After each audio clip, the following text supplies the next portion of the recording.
Muhammad. Allahumma salli wa sallim.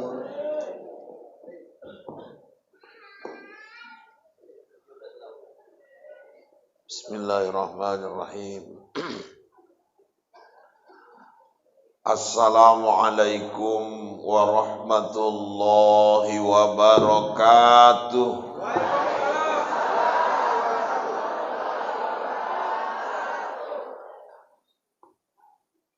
Innal hamdalillah wassalatu wassalamu ala Rasulillah wa ala alihi wa sahbihi wa mawalah. La haula wa la quwwata illa billah. Rabbi adkhilni mudkhala sidqi wa akhrijni mukhraja sidq. Waj'al li min ladunka sultanan nasira. Wa qul ja'al haqqu wa zahaqal batil. Innal batila kana zahuqa.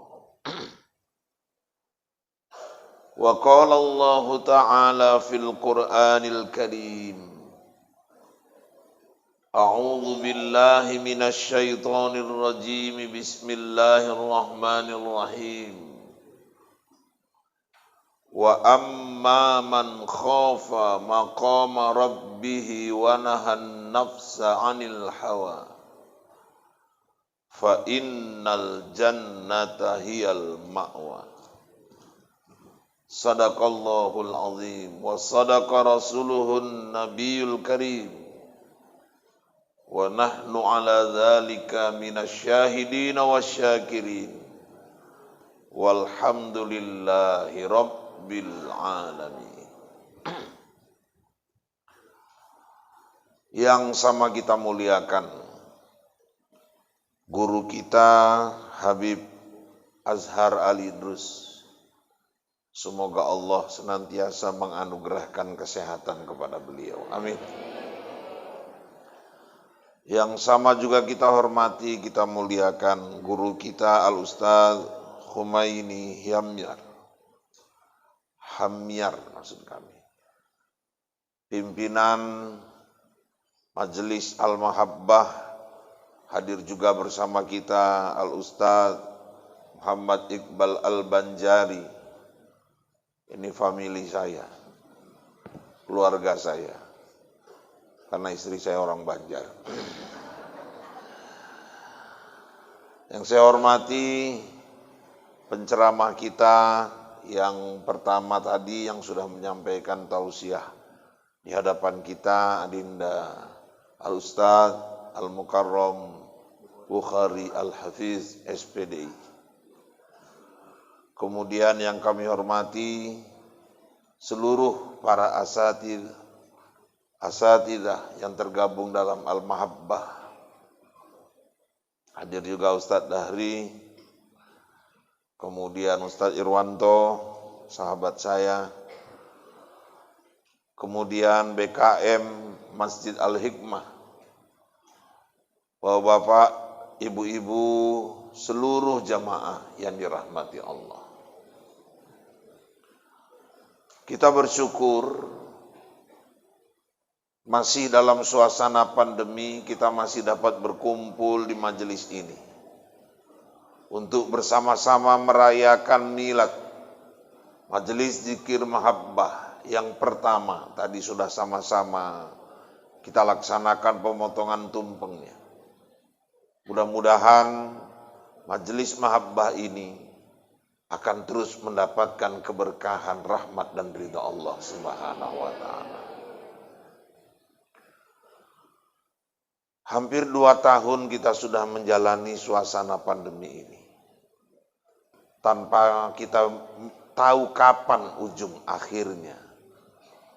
Sampai hari ini belum ada kepastian tentang pandemi ini. Walaupun dalam laga Manchester United melawan Newcastle tadi malam di Stadion Old Trafford, di sana penonton sudah tidak menggunakan masker. ratusan ribu. Mudah-mudahan Indonesia juga nanti segera akan menuju ke arah itu. Berbagai suasana sudah kita hadapi. Di awal-awal pandemi,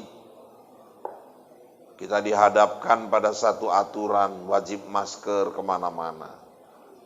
Masuk ke kantor, kita wajib cuci tangan. Masuk ke masjid, disuruh cuci tangan. Masuk ke toko, cuci tangan. Masuk ke mall, cuci tangan. Satu pun gak ada yang nyuruh makan.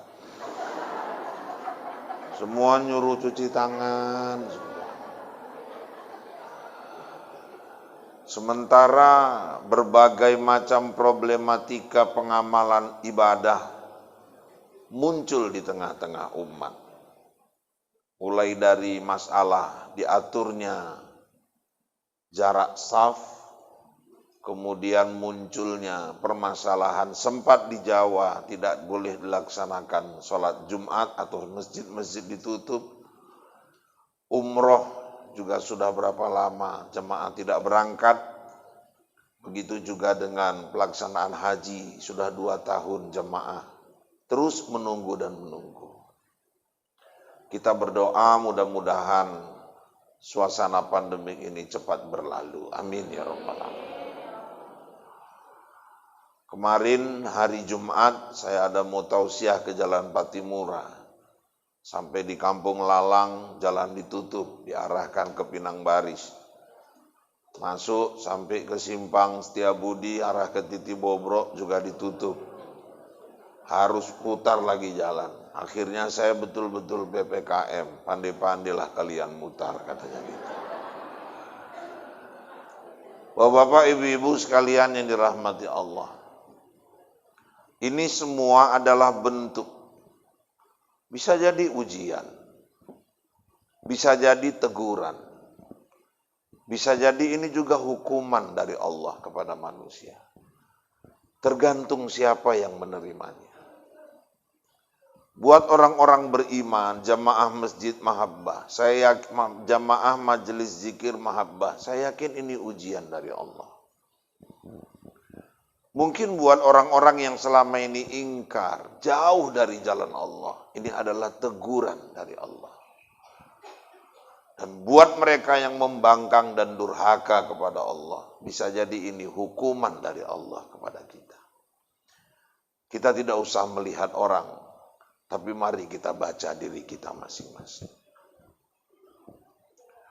Bapak-bapak, ibu-ibu sekalian yang dirahmati Allah.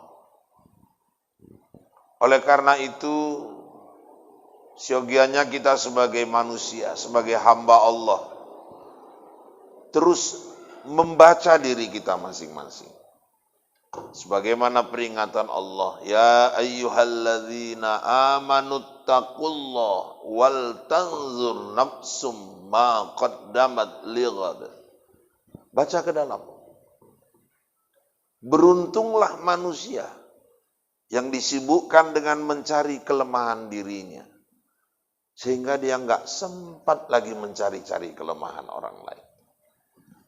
Hari ini kita lebih sering disibukkan mencari-cari kelemahan orang, tapi lupa membaca kelemahan diri sendiri.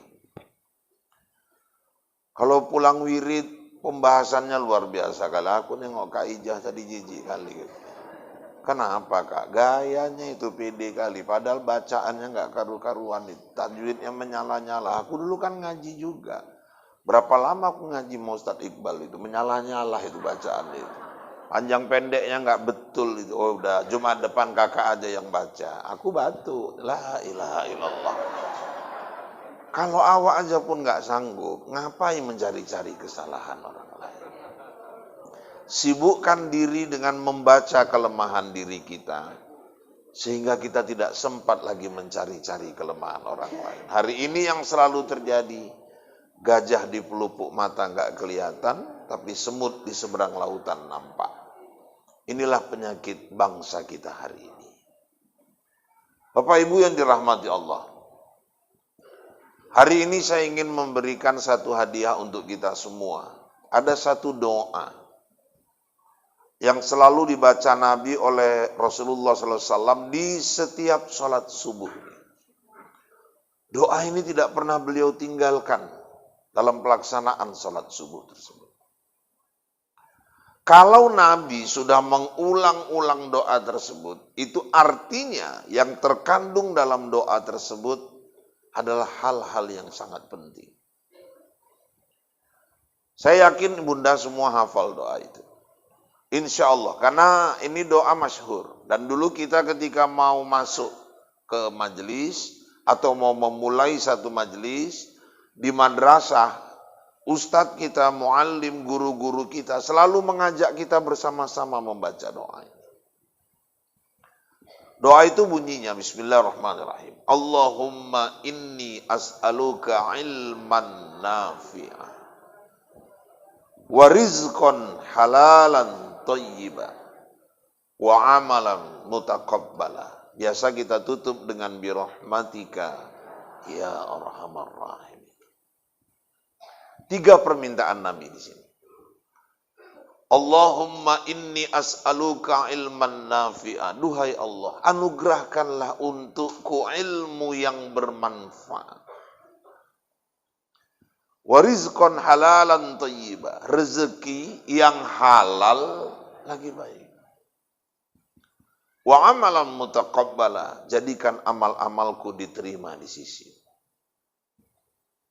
Yang pertama Nabi minta ilman nafi'ah, ilmu yang bermanfaat. Banyak orang berilmu, tapi belum tentu ilmu itu bermanfaat buat dia. Bermanfaat buat dia, buat keluarganya, dan buat orang banyak. Faktanya Indonesia ini orang berilmu, aduh luar biasa. Banyak kali orang pintar. Pengamat di televisi itu, Masya Allah. Pengamat apa yang nggak ada? Pengamat politik, pengamat hukum, pengamat pendidikan, pengamat sosial, pengamat ekonomi, olahraga aja pengamat sepak bola, pengamat bulu tangkis. Tapi yang namanya pengamat, biasanya teorinya lebih mantap daripada mereka yang berjalan di lapangan yang bekerja. Lebih pintar mengomentari daripada bekerja. Banyak dulu di zaman Pak SBY, zaman Megawati, jago-jago komentar. Tapi ketika dikasih jabatan juga nggak bisa buat apa-apa. Indonesia itu pengamat sepak bolanya, kalau mengamati sepak bola kan main kali itu. Tapi coba dia suruh main, kalau nggak telentang telungkup di lapangan. Kekalahan Real Madrid pada malam ini karena kesalahan strategi pelatih. Pola 4-4-2 tidak tepat dilaksanakan, semestinya 5-3-2. Sehingga jangkar dari para pemain-pemain Real Madrid berhasil dikuasai pemain depan Barcelona. Kan main kali, wah itu dulu dia main. Kalau nggak telentang telungkup dia di lapangan. Orang pintar di Indonesia luar biasa. Faktanya banyaknya orang pintar di Indonesia. Apakah Indonesia makin maju? Ternyata tidak. Kalau sudah dijamin dengan banyaknya orang berilmu, negeri itu maju, mestinya kita ini sudah sangat maju. Sebelum Malaysia merdeka, Bapak Ibu, Malaysia itu ketika baru dia merdeka, dia minta bantuan dari Indonesia, bukan pinjaman hutang uang, tapi guru. Sekarang mereka udah nggak minta guru lagi, mereka minta pembantu ke Indonesia. Kenapa? Karena sekarang Indonesia yang berguru ke sana. Tapi ada yang bilang bukan masalah kita yang menurun kualitas, tapi selera mereka yang nurun sama Indonesia katanya. Jadi bapak-bapak, ibu-ibu yang dirahmati Allah, orang pintar banyak, tapi faktanya negeri kita masih gini-gini terus. Dulu Pak Harto pulang dari Jenewa, bangga sekali tahun 80-an, dia tunjukkan penghargaan dari Badan Pangan Dunia, kita negara swasembada beras. Dulu negara-negara tetangga termasuk Vietnam beli beras dari Indonesia, hari ini kita beli beras dari Vietnam. Kenapa ini Ustaz? Banyak orang berilmu, tapi belum tentu ilmunya bermanfaat. Mak-mak nih, mohon maaf, paling rajin ngaji.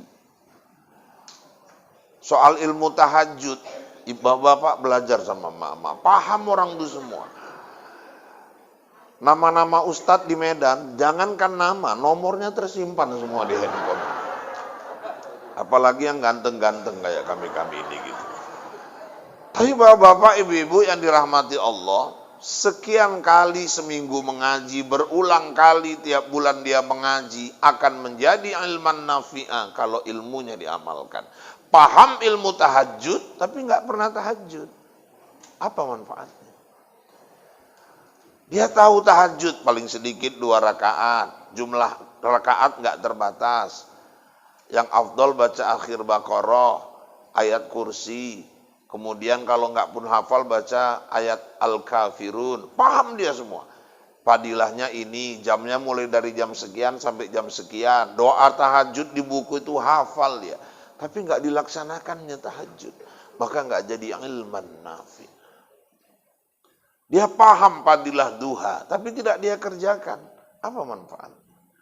Segala macam puasa sunat dia tahu. Senin, Kamis, puasa Ayyamul Bid, yang 3 hari puasa putih itu dia paham. Puasa Asyura, puasa Arafah, tahu dia semua padilah-padilahnya. Mana yang menghapuskan dosa 2 tahun, setahun yang lalu, setahun yang akan datang, dosa setahun yang lalu. Hafal dia semua. Puasa Nabi Daud dia tahu, ditanya lakinya, apa tuh dek puasa Nabi Daud? Senin puasa bang, Selasa peri, Rabu puasa, Kamis peri. Oh, sholat Nabi Daud nggak ada dek. Maksudnya bang, Senin sholat, Selasa peri, Rabu sholat, Kamis peri. Istrinya pun kepala uta abang, mana ada sholat kayak gitu. Oh bapak ibu-ibu, dia paham semua, tapi tidak dia amalkan. Lantas apa manfaat ilmu itu untuk dia? Salah satu ilman nafi'ah, ilmu itu dia amalkan. Bermanfaat buat keluarga, dia ajak keluarga mengamalkannya. Saya bu, mohon maaf, tidak ada sedikit pun maksud berbangga hati, tidak. Tapi saya pernah bilang sama istri, sama anak-anak saya, cita-cita ayah visioner saya nggak mau hanya di dunia. Cita-cita kita harus sampai akhirat. Banyak orang tua, nak nanti rumahmu di sana. Kau buat rumah nanti yang di sana. Itu ruko nanti untukmu. Nanti kalau ayah udah nggak ada, ini mobil untukmu. Kebun yang di sana untukmu. Saya belum pernah bicara itu sama anak. Tapi anak-anak istri saya pernah bilang, tolong di dunia kita kumpul. Di akhirat kita juga harus kumpul. Ayah nggak mau. Salah satu, kita ada di surga, tapi yang lain berada di neraka. Wasiqal ladzina taqaw rabbahum ilal jannati zumara. Kita harus masuk dalam rombongan orang-orang yang bertakwa, yang digiring berbondong-bondong masuk ke dalam surganya Allah Subhanahu wa taala. Nanti jamaah mahabbah masuk semua ke surga. Amin ya rabbal alamin. Ustadz-ustadznya kok pada nggak nampak ya? Kira-kira begitu. Ustadz Iqbal mana? Pada nyari semua. Nanti neraka, wah, kau udah di akhirat masih buruk sangka. Rupanya ustadz-ustadz ini nggak di neraka, mereka di VIP-nya, bu. Beda, nggak sama. Surga kami nggak lebih bisa sama ibu-ibu gitu. Amin amin ya rabbal alamin. Jadi bapak-bapak ibu-ibu yang dirahmati Allah, kita selalu cerita dunia, tapi jarang misi visioner kita di akhirat kita nanti bagaimana. Tahajud doanya selalu luluskan anakku PNS. Tahajud doanya, ya Allah, mudahkan urusan usahaku. Ya Allah, limpahkan hasil perkebunanku. Tapi jarang sekali orang doa dalam tahajudnya. Ya Allah, mudahkan sakaratul mautku. Ya Allah, lapangkan kuburku nanti. Kenapa? Takut kali dia dengan kematian. Takut dia berdoa seolah-olah udah minta mati. Wah, ini katanya gitu. Padahal ibu-ibu, itu yang jauh lebih penting kita minta kepada Allah. Kenapa? Karena perjalanan di sana nanti lebih panjang, sedangkan dunia ini singkat sekali. Saya mau buktikan, bu, dunia ini singkat. Anak saya tertua sekarang usianya 26 tahun. Lahirnya pun masih ingat kali saya. Selasa, 15 Maret 94, Idul Fitri kedua. Jam 4 pagi, emaknya udah merasakan sakit. Saya bawa ke klinik 6:30 di Deli Tua. Yang punya klinik Marga Sembiring, orang Karu pakai jilbab. Pembantunya satu, perawat, gadis pakai jilbab, kacamata. Cantik, mesti ingat aku. Ibu-ibu yang dirahmati Allah. Hampir pukul 7 masuk ke ruang persalinan. Dindingnya warna krim, kemudian waktu itu spraynya krim liris-liris coklat. Udah proses persalinan jam 8 kurang 10 anak saya lahir. Alhamdulillah sehat, jam 11 emaknya anaknya saya bawa pulang. Mulai besar pandai berjalan, main-main sepeda tetangga, jatuh, tertimpa jari kelingkingnya, ototnya putus. Waktu itu dibawa ke Pringadi, dijahit. Masuk TK ikut-ikut festival anak soleh. Masuk SD ikut Pildacil. Masuk pesantren Darul Arafah 6 tahun. Masuk ke UIN, IAIN, awalnya IAIN, orang Aceh bilang 1A, 1N. Kemudian tambah, sekarang jadi UIN. 4 tahun setengah. Selesai, tamat. Berapa bulan? Lebih kurang 7 bulan dia tamat, dia menikah. Sekarang anaknya 1. Kemarin saya merenung, loh, udah 26 tahun anak ini. 26 tahun kayak baru kemarin. Lahirnya pun masih ingat. Kalau 26 tahun itu singkat, bayangkan kalau hidup kita tinggal 5 tahun lagi. Seperti kedipan mata saja. Siapa yang gak mati? Kalau orang bisa ngelak dari kematian karena kaya, Pak Harto mestinya belum meninggal. Kalau orang bisa ngelak dari kematian karena pintar, Pak Habibie kok meninggal. Kalau orang bisa ngelak dari kematian karena alat rumah sakit canggih, Bu Ainun dibawa ke Jerman, Olga sampai ke Singapura, alat canggih semua, mati juga. Kalau orang bisa ngelak dari kematian karena harta melimpah, orang tua kita Haji Anip akhirnya berpulang. Kalau orang bisa ngelak dari kematian karena dia dokter Ozi, dulu ada di Trans TV, lajang, masih muda, ganteng. Aduh, kalau yang ganteng reaksi kali mama semua cepat.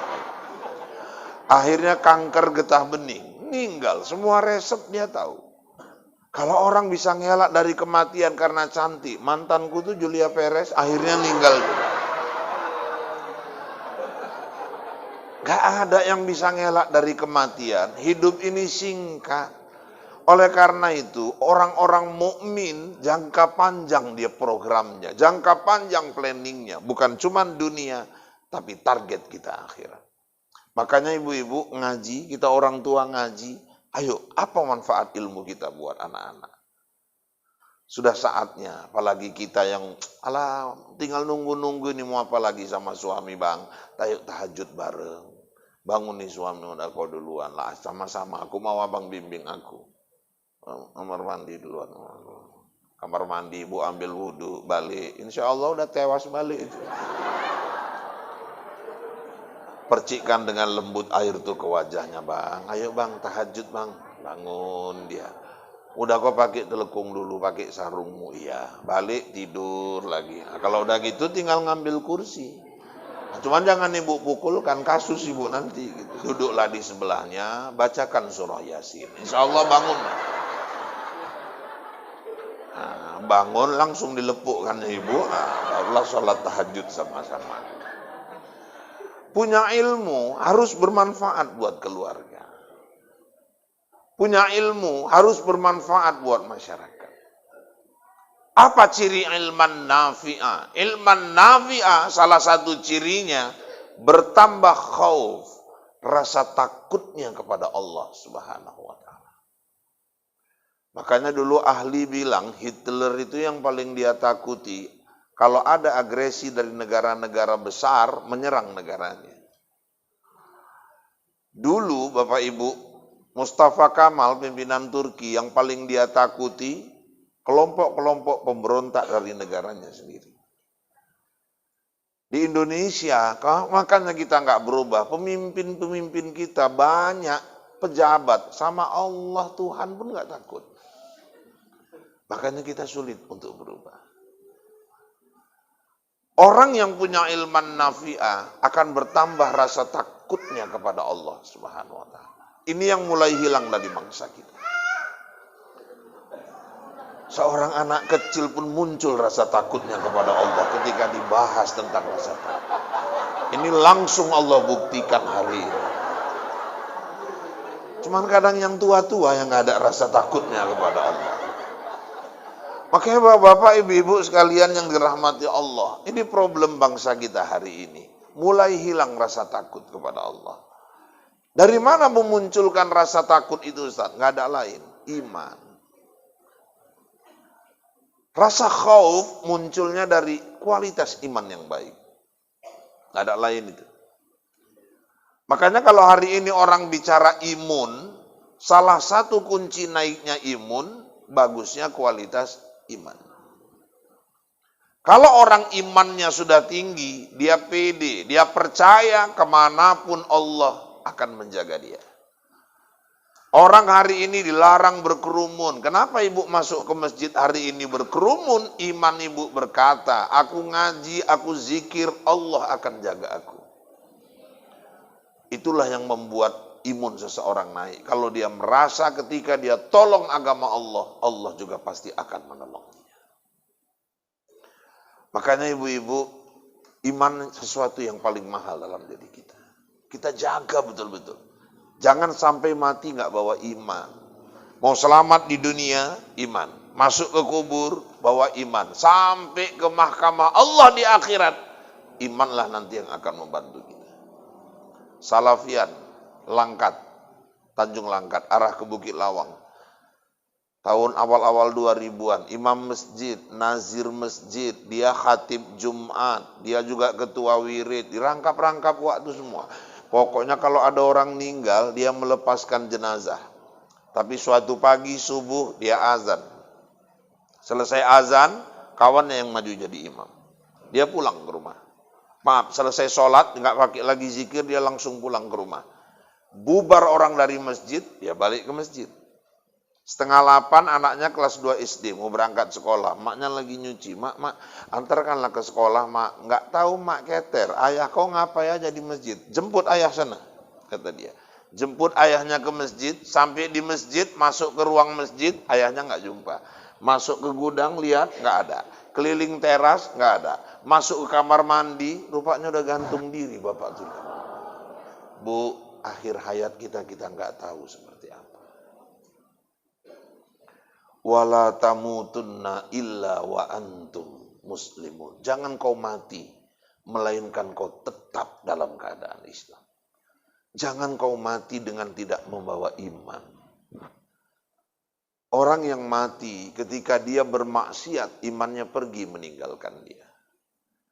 Seseorang yang meninggal bunuh diri, sudah dipastikan dia mati nggak bawa iman. Dan dia masuk ke neraka khalidina fiha. Dia kekal di dalam neraka. Itu yang harus kita jaga. Makanya saya ngisi pengajian di Binjai, pulang naik saya ke kendaraan. Dikejar emak-emak satu orang panitia. Ustaz, sebentar Ustaz. Ada apa bu? Ini Ustaz ada bontot buat anak-anak. Di mana-mana kan kalau pengajian biasa tuh Ustaz kayak gitu kan. Talah di sini nanti kita nggak tahu gitu. Ya tiap daerah kan beda-beda. Kan nggak harus sama ya bu ya. Ya kalau mau tahu ibu tunggu aku pulang nanti kayak mana di sini ceritanya. Masukkannya dalam satu plastik, ini untuk anak-anak Ustaz, makasih bu. Ustaz, sebentar Ustaz, dia kasih pulpen sama kertas. Tolong tuliskanlah yang Ustaz ceramahkan tadi. Yang mana bu? Itu tadi yang kalau kita ditanya marrabbuka, jawabannya apa? Man nabiyuka, jawabannya apa? Man kitabuka, jawabannya apa? Aku tengoki muncung waktu gini.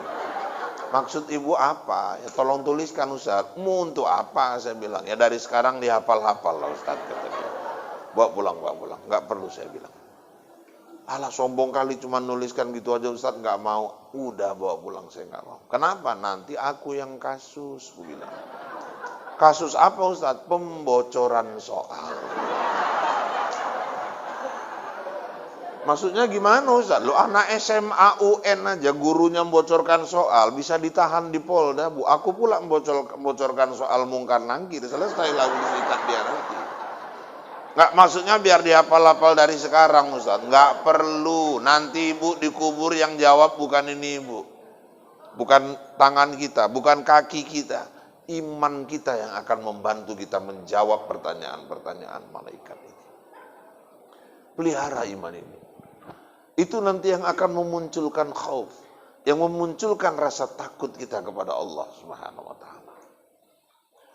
Maka ibu-ibu, rasa takut itu penting sekali.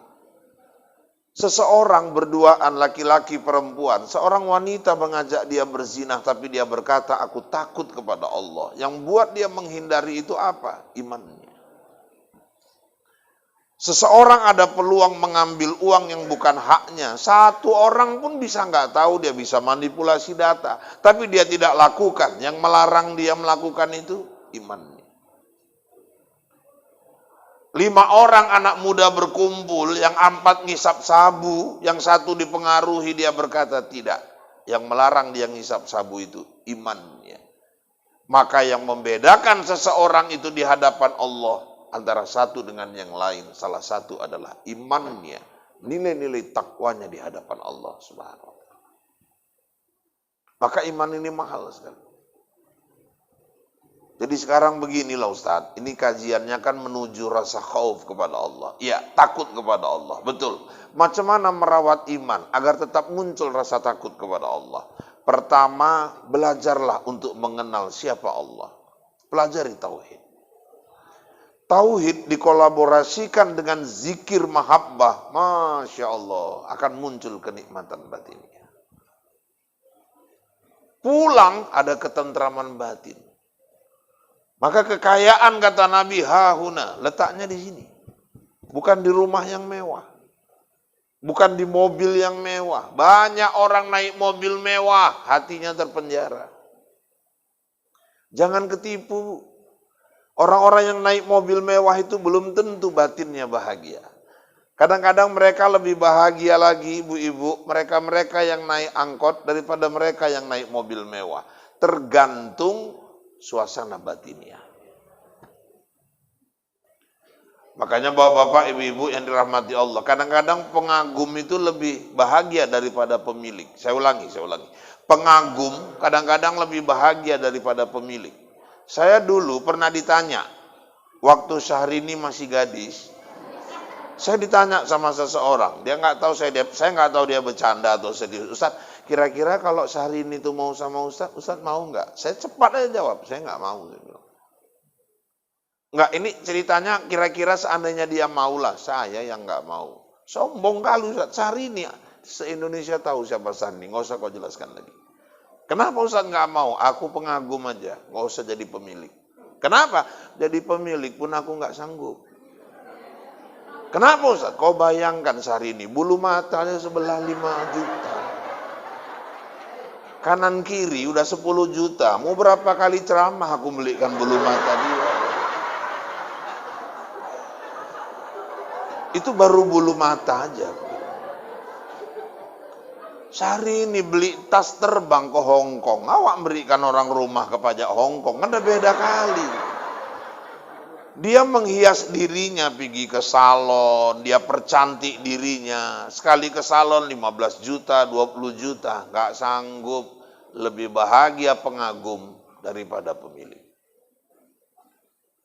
Kadang-kadang berdiri kita di Simpang Skambing, lewat mobil mewah, Toyota Camry, Masya Allah. Yang punya di belakang, pakai jilbab, kacamata Ray-Ban, baca koran. Supirnya di depan, belum sempat ganti kaca Ray-Ban, lewat di depan kita. Kita nengokinya, ya Allah, orangnya cantik, mobilnya mewah, kok kita pula yang kesenengan gitu. Yang naik mobil tuh pening mikirkan angsurannya 33 bulan lagi. Pajak tahunannya, biaya ganti olinya, belum gaji supirnya, licet sikit udah pening kepalanya, belum lagi nanti biaya-biaya dorsmir, biaya servis mobilnya. Kadang-kadang orang bahagia cuman pandangan mata kita saja, yang ngerasakan belum tentu. Bisa jadi mungkin ibu yang nggak punya mobil seperti dia lebih bahagia daripada dia. Alah Ustadz cuma nyenang-nyenangkan kami aja. Ini fakta. Dia mau naik mobil Camry-nya, datang supir, sibuk dia jelaskan. Kita nanti ke pusat pasar, habis itu singgah sebentar ke Jalan Gelugur, habis itu nanti kita pergi ke Petisah, terus baru kita singgah lagi nanti ke Simpang Pondok Kelapa. Habis itu baru pulang. Capek dia jelaskan. Kalau ibu kan pinggir jalan tinggal modal gini aja. Berhenti kawan tadi. Nggak perlu ibu bilang-bilang mau kemana, sampai tempat tinggal kode, minggir kawan. Patuh. Dia supirnya itu aja. Ibu supir ibu berapa orang coba? Ternyata letak bahagia itu di sini, bukan pada mobil mewah, tapi sejauh mana kita mensyukuri yang Allah berikan kepada kita. Makanya ibu-ibu sekalian yang dirahmati Allah, ini yang pertama, yang ingin saya sampaikan. Maka kenali dulu siapa yang kita sembah. Belajarlah kepada ahlinya. Kalau kita sudah kenal, insya Allah, jaga nilai-nilai iman kita. Dengan apa Ustaz? Salah satunya ini. Zikrullah. Berzikir kepada Allah. Bagaimana zikir yang tatmainnul qulub, yang menenteramkan batinmu. Belajarlah kepada ahlinya. Bukan urgensinya kalimatnya. Kalau kalimatnya subhanallah walhamdulillah wala ilaha illallah, bagus. La ilaha illallah, la ilaha illa anta subhanaka, bagus. Semua kalimatnya mengingatkan kita kepada Allah, bagus. Abdul zikri la ilaha illallah. Seabdul zikir la ilaha illallah. Itu aja yang udah ibu baca di wirid itu udah yang paling bagus, paling afdol. Itu aja amalkan. Habis subuh la ilaha illallah. Setelah maghrib, la ilaha illallah. Malam tahajud, la ilaha illallah. Itunya udah dapat Ustaz. Tinggal memakomkan ke dalam kolbu itu yang perlu terus belajar. Karena kan kita sering di la ilaha illallah itu di mulut. Saya kalau masuk wirid mak-mak, macam-macam modelnya itu. Ada yang megang selendang, la ilaha illallah. Illallah, la ilaha illallah. Setengah 4 ya, la ilaha illallah. Foto anaknya wisuda ini, la ilaha. Ada yang waktu zikir wirid bawa anak, la ilaha illallah. Jangan ribut, la ilaha illallah. Marah Ustaz nanti, la ilaha illallah. Cuma besok nggak kuajain nanti la ilaha. Ada yang gayanya pejam, macam husu kali dia, la ilaha illallah. Di belakang orang mecahi kerupuk, kerepak-kerepuk, illallah. Ini kayaknya lontong pecel nih, la ilaha illallah. Di belakang orang nyirami kuah, oh mie rebus ini, la ilaha. Macam mana zikirnya mau jadi benteng?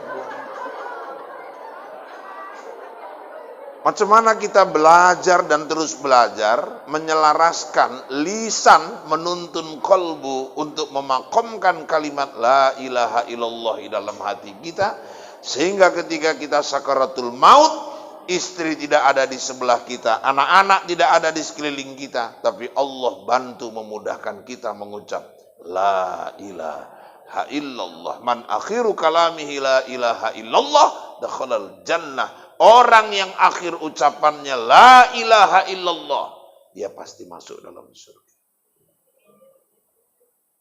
Modal la ilaha illallah aja Ustaz. Ya, pasti masuk surga, pasti masuk surga. Cuman masalahnya apakah langsung atau transit dulu, kan gitu. Karena kan ada yang langsung dia masuk, ada yang transit dulu. Ke neraka Ustaz, saya nggak mau menyebutnya neraka, itu wisata api panas. Kira-kira seperti itu. Terlalu kasar menyebutkan neraka itu. Jadi bapak-bapak, ibu-ibu sekalian yang dirahmati Allah. Terus apalagi Ustaz? Di qiraatil Quran, rawat iman kita. Ayo perbanyak membaca Al-Quran. Kalau soal baca Quran ibu-ibu ini saya udah yakin itu. Sekarang ini ada grup WA, majelis ini. Kalau ada yang meninggal buat khataman. Ada suami kawan meninggal buat khataman. Kalau sekarang saya nggak ragu kalau soal baca Quran. Apalagi ibu-ibu yang masuk grup-grup taklim. Insya Allah tuh rajin rata-rata baca Quran. Walaupun kadang-kadang kalau pas nggak ada yang meninggal, pergi dulu orang nih kan, nggak baca Quran. Atau kadang-kadang Ramadan tuh udah jelas itu. Kadang-kadang 3 kali khatam. Ya ada juga kalau yang nggak ikut majelis, tetonggo aja Quran tuh di lemari. Baru dipakai nanti kalau suaminya meninggal, anak atau melahirkan istrinya, ambil Quran taruh di kepala bayi. Katanya bayi darahnya manis biar nggak diganggu setan, ngalang-ngalai jimat Mbah Marijan terakhir Quran tadi. Suami meninggal, taruh Quran di atas kepala mayat. Saya pun nggak tahu entah siapa pertama ngajari dulu. Sekarang asal ada jenazah di atas kepalanya tuh Quran gitu. Tapi nggak dibaca, anaknya ngobrol di belakang, istrinya nangis, Quran suruh jaga mayat. Mayat merajuk, duduk, baca sendiri di situ. Yang takziah pun lompat pulang. Biqiraatil Quran. Nawiru buyutakum biqiraatil Quran. Sinari, beri cahaya rumahmu itu dengan cahaya Al-Quran. Rumah-rumah yang selalu dibacakan Al-Quran akan memancar nur cahaya ke langit. Dari celah-celah cahaya itulah malaikat rahmat datang ke rumah orang tersebut. Ternyata malaikat rahmat itu bisa kita undang ke rumah. Salah satunya, berikan nur Al-Quran di rumah kita. Makanya hari ini Masya Allah, rumah-rumah tahfiz berdiri di mana-mana. Hari ini target orang tua, anaknya bukan cuma sekedar mahir baca Quran, tapi hafal Al-Quran. Dan subhanallah, anak yang hafal Al-Quran itu dia bisa menarik orang tuanya masuk nanti ke dalam surga. Ya Allah. Ibu-ibu yang dirahmati Allah. Terus apa lagi Ustaz? Qiyamul Lail, salat malam. Upaya kita merawat iman. Bangun malam, dirikan tahajud. Terus Ustaz apa lagi? Bergaullah dengan orang-orang soleh. Kepada siapapun jangan putuskan silaturahim. Tapi tidak semua orang bisa dijadikan kawan gharib. Tidak semua bisa dijadikan kawan akrab. Kenapa? Karena teman akrab akan mewarnai diri kita. Berkawanlah dengan orang-orang yang ahli ibadah. Berkawanlah dengan orang-orang yang ahli ta'lim. Berkawanlah dengan orang-orang yang ahli masjid. Insya Allah kita akan sama dengan orang tersebut. Bergaul dengan tukang minyak wangi. Insya Allah ikut wangi. Ngelawan aja mama nih memang. Kalau nggak disemprot Ustadz katanya. Ya paling nggak ibu-ibu berapa kali orang nyemprot kena juga ke baju dia. Ikut wangi juga dia. Padahal bukan dia yang pakai minyak wangi. Berapa orang di situ ngetes. Akhirnya dia ikut wangi juga. Ibu-ibu sekalian yang dirahmati Allah. Bergaullah dengan orang-orang soleh. Dah. Pentingnya rasa takut kepada Allah. Begini. Ibarat kita ini sedang berjalan. Di tengah padang yang luas, gersang, panas, tandus. Sudah berapa kilometer kita berjalan? Haus luar biasa. Kita bayangkan seandainya ada sungai di depan kita, kita habiskan air sungai itu kita minum. Saking hausnya. Tiba-tiba di tengah perjalanan, jumpa botol. Botolnya botol rendap. Dicium, gak ada lagi bau racun. Lihat ke dalam, airnya bening. Persoalannya haus berat. Ada air, tapi di botol racun. Satu orang pun tidak ada yang tahu. Ini racun atau air bercampur racun. Saya yakin sehaus apapun kita, nggak akan ada yang berani meminum air itu. Kenapa? Ada rasa takut, khawatir.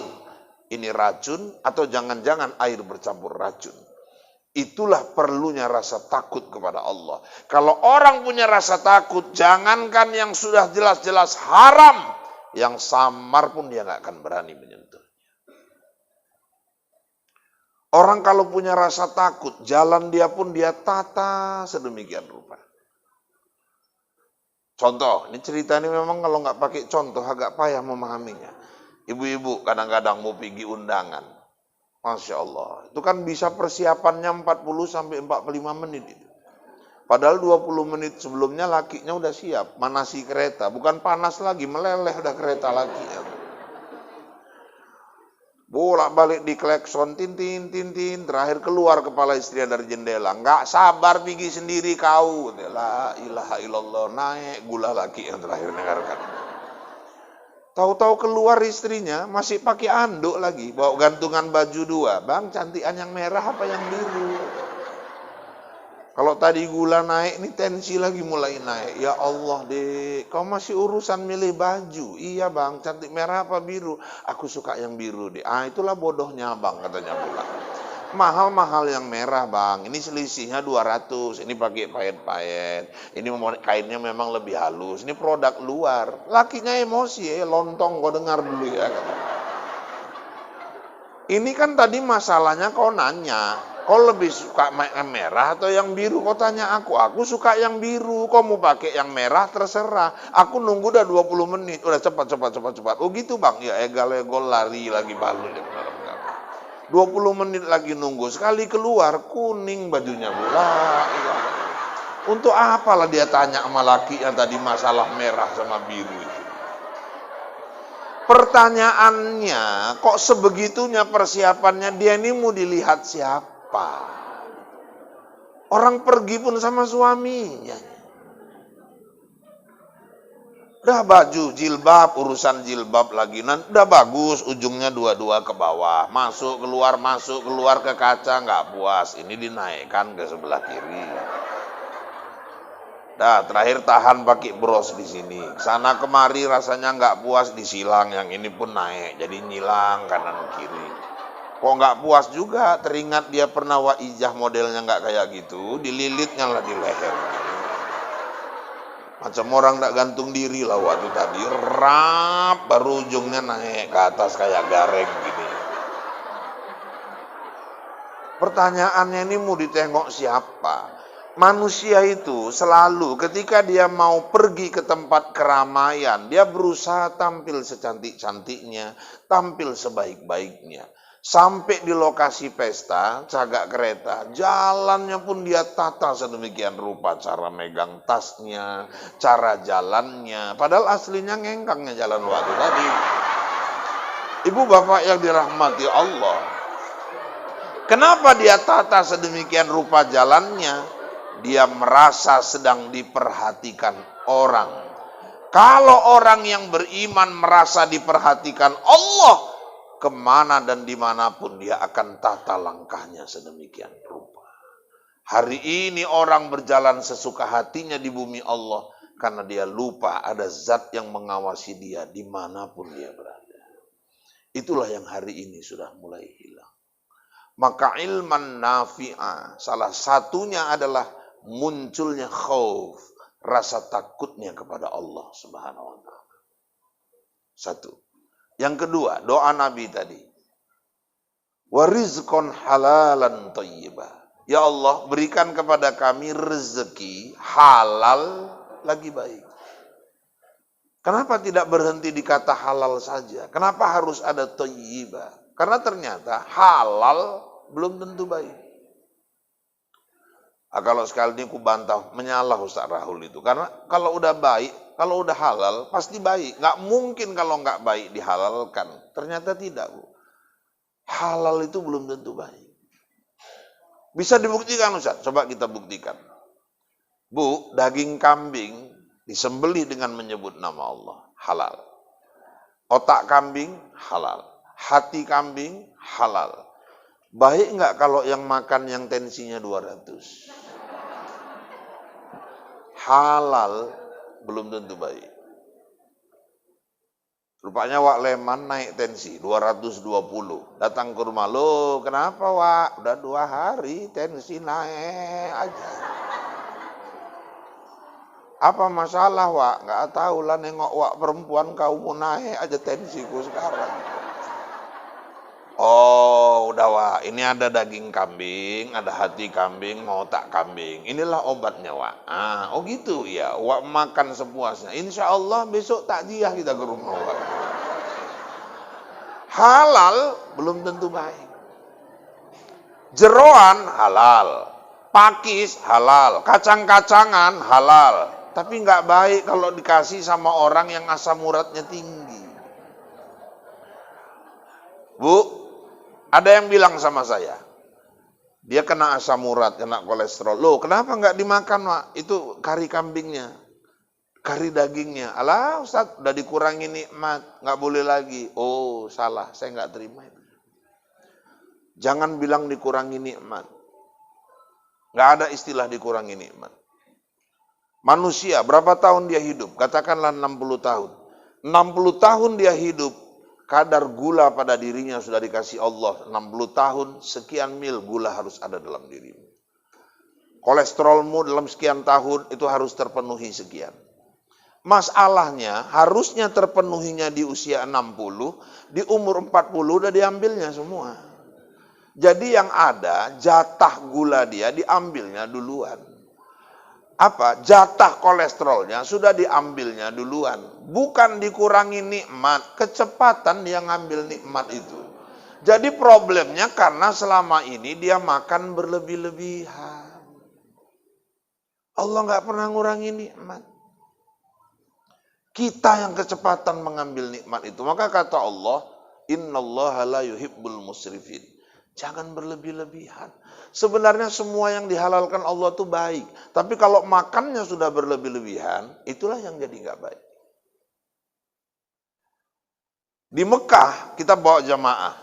Haji, umroh. Pergi makan nasi mandi, makan nasi biryani, macam-macam lah. Yang modelnya satu talam, langsung dengan daging kambing. Saya udah tes berapa jamaah punya darah tinggi makan. Nggak ada masalah. Kok di Indonesia makan daging kambing bermasalah? Rupanya Khalid Basalamah pernah jelaskan. Khalid Basalamah kan dia punya rumah makan nasi mandi, biryani di Condet. Saya udah pernah singgah ke sana. Anak saya sekolah di sana, saya baca di medsos, saya bawa ke sana. Saya tahu ibu nggak nanya, nggak apa-apa, saya kesediakan aja gitu. Itu jalan ke lokasinya pun antri gitu.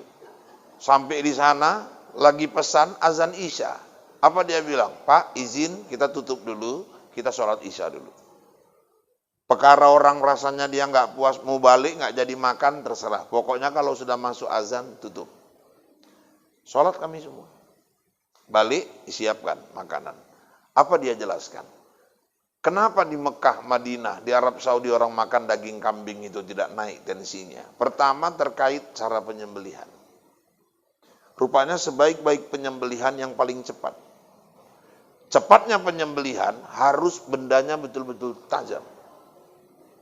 Bagaimana seseorang bisa jadi penyembelih kalau dia aja nggak bisa membedakan mana yang betul tajam, mana yang nggak tajam. Saya dulu masih lajang, pernah saya silap saya bu, salah saya. Itu betul-betul trauma saya. Saya kan orang kebun. Lewat kebun-kebun sawit dipanggil orang, Ustaz, ada apa? Lembu makan racun Ustaz. Jadi kenapa? Sembelihkan. Agak lari saya. Mana parang? Ini Ustaz. Ayo pegang. Saya takut lembu ini jadi bangki, nggak termakan. Mainkan terus. Bismillahirrahmanirrahim. Allahu Akbar. Parangnya marga si tompul. Nggak keluar lah darahnya dalam hati apa. Kawan pun negor cepat sikit Ustaz. Dalam hati gua kepala otak. Kau cepat sikit parang kayak gini. Bapak Ibu yang dirahmati Allah, akhirnya macam tersiksa lah binatang itu. Kawan tuh pun ngasih parang nggak salah-salah. Sejak itu saya betul-betul teliti betul parang itu. Kenapa? Karena ibu-ibu kalau dia disembelih dengan benda yang tidak tajam, dagingnya keras. Kenapa? Hewan itu stres. Makanya pantang menyembelih hewan kurban hari raya Idul Adha di depan hewan lain yang mau disembelih. Nggak boleh, pantang. Dia tahu. Dan kadang hewan yang disembelih itu netes air matanya. Nanti ketika dia mau ditarik, dia pasti meronta. Kenapa? Karena dia lihat kawannya tadi disembelih. Satu. Kemudian khusus kambing, bapak ibu-ibu yang dirahmati Allah. Rupanya nggak boleh ketika kita menguliti sesudah disembelih kan, biasa nguliti itu kalau bahasa Inggrisnya, bahasa ilmiahnya netel ya, kira-kira gitu. Waktu netel itu Bapak Ibu nggak boleh lehernya yang di atas, harus kaki belakang yang di atas, lehernya di bawah, supaya darah dari tempat penyembelihan itu turun jatuh. Nah ketika kita letakkan lehernya di atas, darah itu tidak keluar dan membeku di dalam, dan itu bisa menyebabkan penyakit buat manusia. Dan kadang-kadang itulah yang bikin daging kambing itu bau ketika dimakan. Dan bedanya kita dengan orang Arab makan daging kambing yang lebih menonjol bumbu, yang lebih menonjol rempah. Kita di Indonesia santan. Makanya ketika daging kambing bertemu dengan santan, itulah pemicu kolesterol dan menyebabkan tensi itu naik. Jadi bapak-bapak, ibu-ibu yang dirahmati Allah, sebenarnya semua yang Allah halalkan baik. Tetapi ada kala pada waktu tertentu dia halal menjadi tidak baik kita makan. Makanya warizqan halalan thayyiba. Nabi minta, beri kami rezeki yang halal lagi baik. Halal dari zatnya, bendanya, halal dari jalan mencarinya. Saya punya teman, anaknya 4 orang hafiz Quran semua. Yang 3 orang sudah hafal 30 juz, khatam. Yang 1 orang masih mondok 20 juz. Bang, bagi-bagi ilmu kenapa bang? Kenapa anak abang bisa hafiz semua? Aku ikhtiar Ustaz. Dari mulai anakku lahir, di rumah ini yang selalu hidup merotal Al-Quran. Itu terbukti saya waktu ngisi di Binjai, di pasar 9, Binjai Barat, ditampilkan anak umur 4 tahun. Maulid, perempuan. Anak itu hafal juz 30. Bukan 30 juz ya, juz 30. Mulai amma yatasa'alun sampai An-Nas. Kami disuruh tes. Terserah mau surah apa saja, mulai ayat berapa. Dia sambung. Nggak ada yang nggak dia sambung. Gurunya duduk di sebelah saya. Udah selesai dia turun, gurunya bilang, Ustaz mau tahu kenapa? Anak tuh ngajinya masih Iqra. Nggak masuk akal, saya bilang. Nggak masuk akal gimana? Kayak gitu bagus bacaannya. Huruf-hurufnya tepat. Iramanya bagus. Bagaimana Ustadz bilang ngajinya masih Iqra? Lah orang saya gurunya kok. Besok Ustadz datang tengok masih Iqra atau tidak ngajinya. Kok bisa dia hafal juz 30 itu? Dari kecil maknya bilang tiap pagi siang di rumah merotal juz 30 aja dihidupkan maknya di rumah. Otaknya cerdas, lengket juz 30 itu di kepalanya. Rupanya anak itu betul-betul kertas kosong. Tergantung apa yang mau kita torehkan di kertas itu. Ibu aja yang udah sering-sering lupa, tapi tiap hari asik dengar aku merindu. Akhirnya hafal juga ibu lagu itu. Makanya ibu-ibu sekalian yang dirahmati Allah, rupanya itu salah satunya, upaya ikhtiar dia. Terus apa lagi bang rahasianya? Yang kedua Ustadz, upayakan jangan tempelkan, jangan dipasang gambar-gambar kalender atau apapun yang berbau maksiat di rumah. Kalau dikasih kalender walaupun gratis, gambar artis yang buka aurat, campakkan gambar itu. Jaga mata anak kita dari pandangan-pandangan maksiat. Masya Allah. Yang ketiga Ustaz, satu lagi. Saya akan berusaha sesusah apapun saya, anak saya jangan pernah makan dari jalan yang haram. Karena itu yang menyebabkan sulit sekali Al-Quran melekat di kepalanya. Dan itulah dulu keluhan Imam Syafi'i. Betapa besar maksiatku sehingga lemah hafalanku. Padahal hafalan hadis beliau itu termasuk luar biasa banyaknya. Itu pun dia mengakui lemah hafalannya karena maksiat. Seberapa sih maksiat beliau? Jangan pernah, ayo suami-suami pasang tekad. Jangan pernah bawa pulang rezeki dari jalan yang haram. Abu Bakar Siddiq pulang dakwah, di meja ada makanan. Langsung dilahapnya. Datang pembantunya, dari mana makanan ini? Lezat sekali. Dari Pak Polan yang rumahnya di ujung sana Tuan. Apa kau bilang? Dari Pak Polan yang rumahnya di ujung sana. Kamar mandi, masukkan ujung jari ini ke kerongkongan, sogok, muntah semua. Keluar makanan itu semua. Berair matanya, berair hidungnya. Tuan, kenapa Tuan muntahkan lagi? Tapi kau yang bilang, ini makanan dari Pak Polan. Memang betul Tuan. Bukankah dia seorang dukun? Bukankah dia orang yang mencari nafkah dengan menggunakan ilmu hitam? Ketahuilah pembantuku, setetes saja darah haram mengalir di tubuh kita akan melemahkan semangat ibadah kita kepada Allah Subhanahu wa taala. Rupanya pengaruh makanan ini luar biasa. Ibrahim bin Adham, ulama besar Basrah, pergi haji. Pulang dari haji, Bapak Ibu yang dirahmati Allah, pergi ke tukang kurma. Mau bawa oleh-oleh. Di timbangan, mangkok timbangan itu, dilihatnya ada sebutir kurma. Ambil, coba, makan. Kesalahan dia, Dia nggak minta izin sama penjualnya. Ah, cocok dia rasa. Udah, buat ini sekian kilo, buat itu sekian kilo, timbang. Bawa pulang ke Basrah. Hitungan bulan perjalanan itu.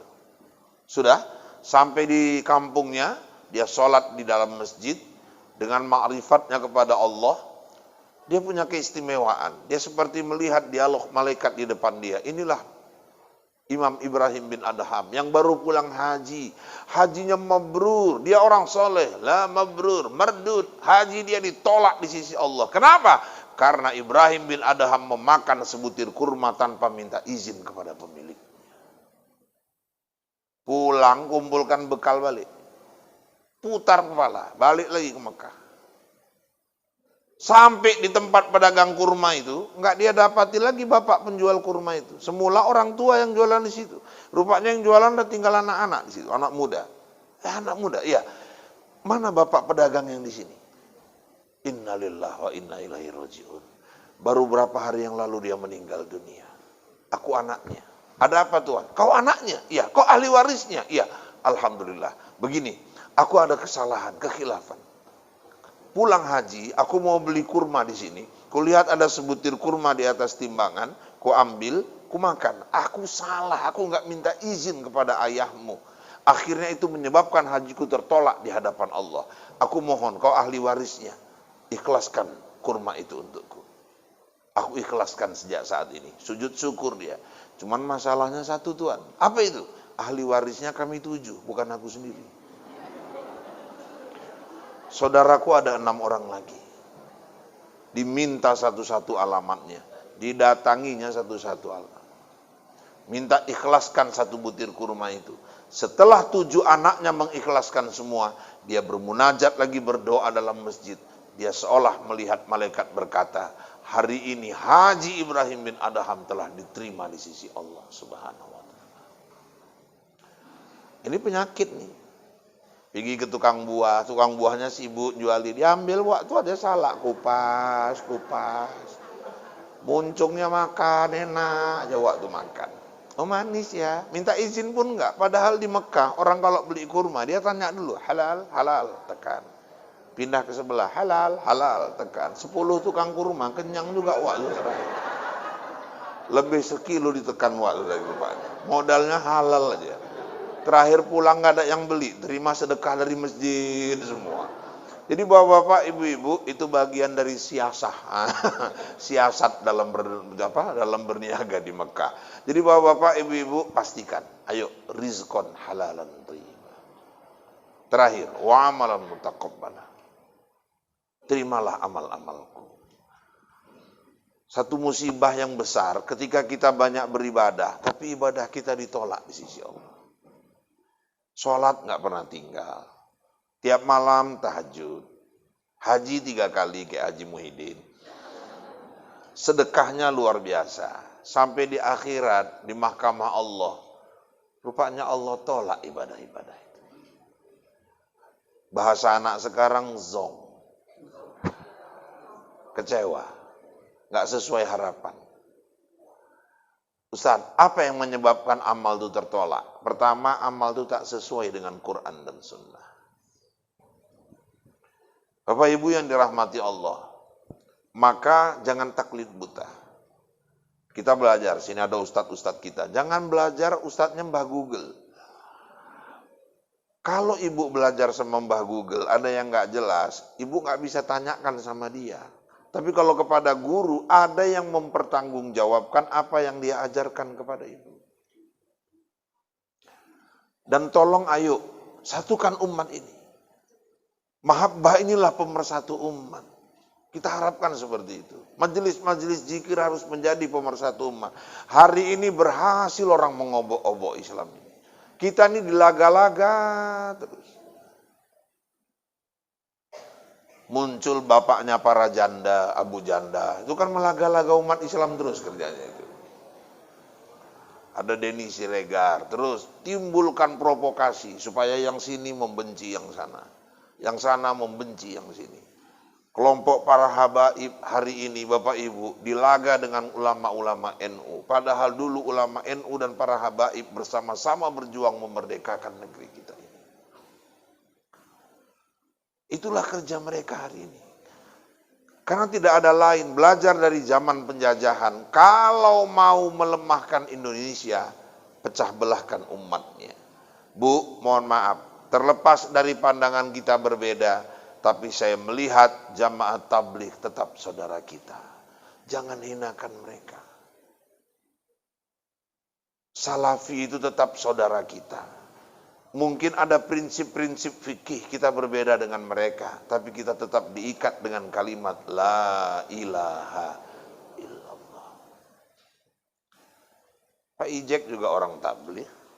Wali kota Dumai, saya baru-baru ini ke sana. Beliau jemaah tabligh, saya ke sana, beliau lagi keluar 40 hari. Beliau yang masakkan untuk jemaah itu. Lihat sisi positifnya. Apa itu sisi positifnya? Mereka ingin berusaha menekan hawa nafsunya, menekan keinginan-keinginan keduniaannya dengan menjauhkan diri dari dunia dan lebih banyak berdiam dalam masjid dan mengajak orang ke masjid. Makanya orang tabligh dimanapun gak pernah mau berhujjah. Pantang buat mereka berdebat. Tapi mereka lebih banyak mengajak. Dan satu yang luar biasa dari mereka, mereka tetap sholat di awal waktu. Salafi, ada mungkin yang gak pas. Tapi biar bagaimanapun mereka saudara kita. Wahabi yang asal dari Mekah, mazhabnya Hanafi. Mereka tetap saudara kita. Mana yang gak pas, ayo dudukkan sama-sama. Nah, cuman orang itu suka-suka hati aja sholat Ustaz. Nanti siap salam langsung pergi, kasih tahu bagus-bagus. Pak, izin Pak, kita berjamaah pakai etika, pakai adab. Kalau Bapak mau sholat di depan, selesai salam, tunggulah selesai. Paling tidak nunggu orang berdoa atau nunggu di belakang lapang. Ini kadang-kadang kan selesai, Assalamualaikum, Assalamualaikum, langsung dilangkahinya bahu-bahu orang. Pindah dia ke belakang. Atau langsung dia pulang. Padahal perintah Allahumma antas salam wa minkas salam. Itu Nabi yang nyuruh siap sholat. Baca itu. Ini enggak. Salam Allahumma lantas jalan. Langsung pulang aja waktu. Sehingga kadang-kadang silakan kalau itu pahamnya. Tapi hormati mereka-mereka yang duduk di belakang itu. Jangan dilangkah-langkahi bahu mereka. Ada etika, ada akhlak beribadah. Saling menghormati, saling menghargai. Kalau bersatu umat, tengok ustadz-ustadz kita hari ini kumpul dengan penuh mesra. Tadi datang saling berjabatan tangan, saling menyapa. Ada cipika-cipiki. Di hati ibu pun ada kebahagiaan melihat. Guru-guru kita rupanya mencontohkan seperti ini. Sejuk rasanya di dada kita. Hari ini kita terus diprovokasi. Kita memang mau dipecah belah. Dan jangan mau dipecah belah. Apapun kalau kita bersatu, mereka takut. Yang pertama, sesuai dengan Quran dan Sunnah. Yang kedua, ini penutup. Apapun ibadah, harus ikhlas. Lillahi. Sesuai dengan ikrar kita. Inna sholati wa nusuki wa mahyaya wa mamati. Lillahi rabbil alamin. Ibadah apapun kuncinya niat. Innamal a'malu bin niat. Niat yang membedakan pekerjaan biasa dengan ibadah. Contoh, ibu masuk ke masjid, bapak masuk ke masjid, sholat tahiyatul masjid. Selesai sholat tahiyatul masjid, duduk bersandar karena lelah, letih. Rupanya 5 menit aja duduk, habis itu agak ngelongsor sedikit, berubah posisi, terakhir telentang waktu. Lama-lama udah timbullah suara-suara yang menggetarkan masjid itu. Tertidur dia. Tahiyatul masjid, kemudian dia duduk, kemudian dia tertidur. Apa itu Ustaz? Namanya istirahat. Akan berbeda dengan orang masuk ke dalam masjid, sholat tahiyatul masjid, kemudian dia niat, nawaitu i'tikaf sunnatan lillahi ta'ala, dia duduk sambil berzikir, baca Quran, ketiduran. Tidur dia niat i'tikaf. Yang membedakan tidur biasa dengan i'tikaf, niat. Ada orang dari pagi sampai malam nggak makan, nggak minum, rupanya mau nurunkan gula. Ada yang nggak makan, nggak minum, rupanya karena diet. Akan berbeda dengan orang nggak makan, nggak minum. Aku niat puasa hari Senin, jadi ibadah. Niatnya yang menjadikan pekerjaan itu ibadah. Ibu masak. Kenapa ibu masak pagi-pagi cepat-cepat masak? Oh, nggak masak tepukkan lakiku lah Ustaz. Cuman sampai disitulah ibu dapat. Anak-anak sarapan nanti bersakitan semua nih musim-musim corona gini. Fisik anak harus kuat. Cuman sampai disitulah ibu dapat. Kenapa ibu masak pagi-pagi? Suamiku ini titipan Allah Ustaz. Anak-anakku ini titipan Allah. Allah suruh aku mengurusnya. Maka aku masak pagi-pagi karena aku memandang yang menitipkan mereka. Yang kupandang adalah Allah.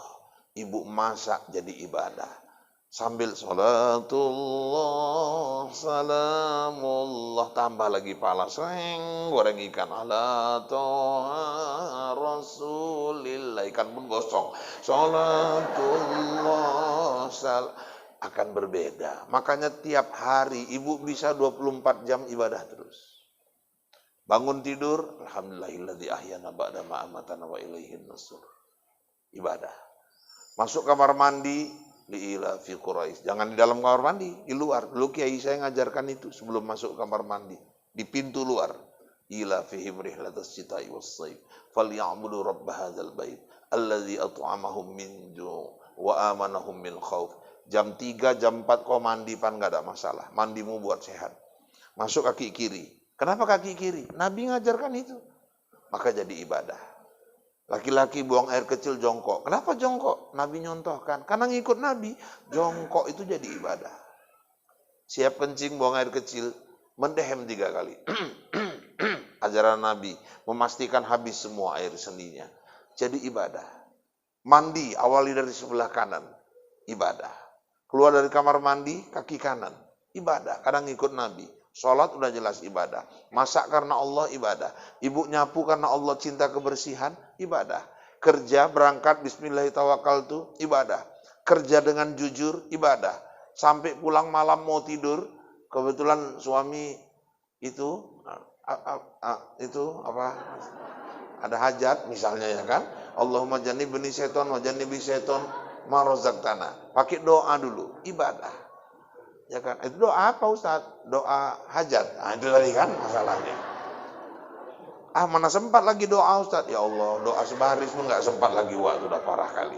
Bapak Ibu yang dirahmati Allah, itu pun bisa jadi ibadah.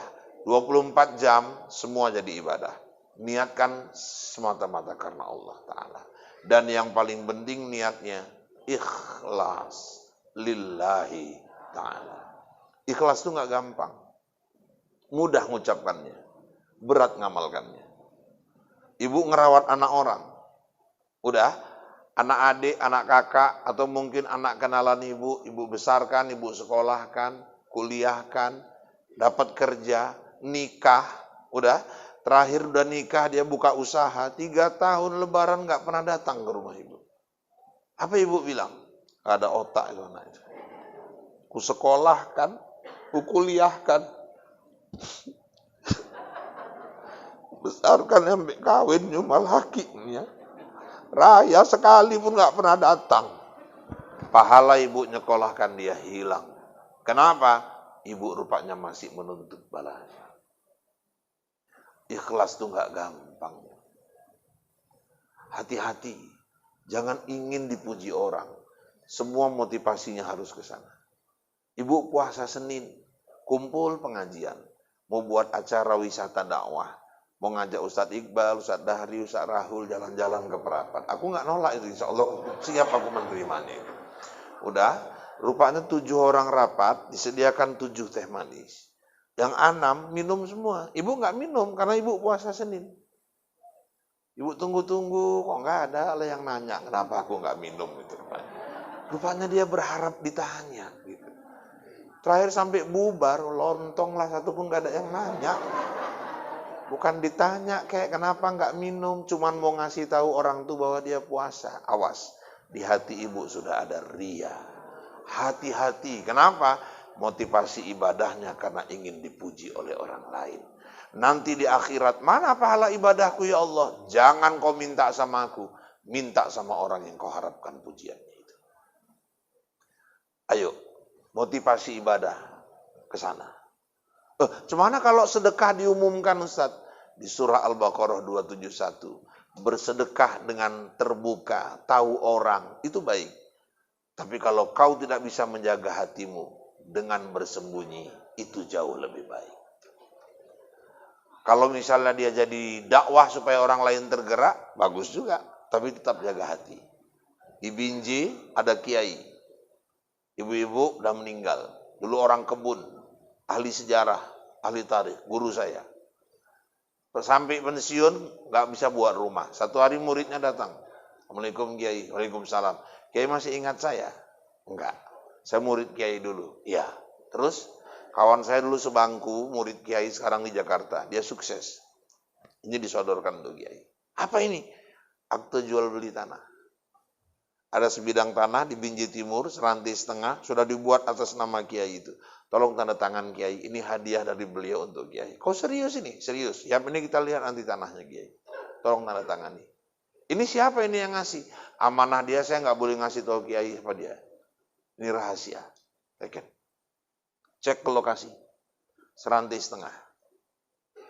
600 meter. Sudah, ibu-ibu sekalian yang dirahmati Allah, ngajar Kiai itu tiap hari sibuk. 3 bulan, 4 bulan, datang lagi nih orang. Kiai, aktenya udah selesai. Ini dia, akte notarisnya disimpan. Ini kuncinya Kiai, kapan mau pindah, rumahnya udah siap. Maksudnya apa ini? Ustaz, Kiai nggak ada lihat ke sana? Nggak ada. Udah siap rumah Kiai, udah dibangun di tanah itu rumah untuk Kiai. Siapa yang bangun? Ya dia juga.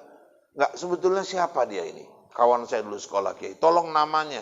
Maaf Kiai, dia amanahkan, saya nggak boleh kasih tahu ke Kiai. Aku mau hadiahkan Fatihah. Cukup kayak bilang Fatihah itu untuk orang yang menghadiahkan rumah itu. Tolong jangan paksa Kiai. Enggak, aku mengucapkan terima kasih sama dia. Kan Kiai yang ngajarkan jaga amanah. Saya jaga amanah. Oh, ya, kalahlah aku udah pintar kau sekarang, kata dia juga. Akhirnya pindah Kiai itu ke rumah itu. Kalau saya nggak silap 20 tahun lebih dia tinggal sampai dia meninggal. Dia nggak tahu siapa yang buatkan rumah itu. Siapa yang berikan tanah itu untuk dia. Tangan kanan memberi, tangan kiri pun tidak mengetahui. Seandainya ibu mau membelikan saya di Jalan Kiwi, saya siap menerimanya. Ikhlas, dengan ikhlas saya akan menerimanya. Saya tunggu kabarnya melalui Ustadz Al-Banjari pun nggak ada masalah. Ini saja barangkali yang dapat saya sampaikan. Selamat kepada mahabbah di milad yang pertama. Mudah-mudahan majelis ini akan menjadi majelis yang membawa keberkahan untuk jemaahnya fid dunia wal akhirah. Dan Bapak Ibu yang dirahmati Allah, kita bermohon nanti kepada Allah Subhanahu wa taala melalui guru kita yang akan memimpin doa, mudah-mudahan pandemi akan segera berlalu sehingga kegiatan-kegiatan dakwah dapat kembali normal seperti semula. Demikian informasi aktual, faktual, tajam dan terpercaya yang dapat saya sampaikan melalui liputan 6 SCTV pagi ini. Mudah-mudahan yang saya sampaikan bawa manfaat buat kita semua. Saya Rahul, Anjeli, Ica, Tapasya, Tapi, Gopi, Marcel, Suci, dan seluruh kerabat kerja yang bertugas, mohon diri dari hadapan Anda. Kita bertemu kembali lain waktu, lain kesempatan, namun dalam gelombang yang sama, dalam acara berpacu dalam ibadah. Buah durian, buah kedondong, sekian dulu dong, burung irian, burung cendrawasih. Cukup sekian dan terima kasih. Burung pipit, burung merpati, burung gagak, burung garuda, itulah burung-burung yang ada di Indonesia. Billahi taufiq wal hidayah. Assalamualaikum warahmatullahi wabarakatuh.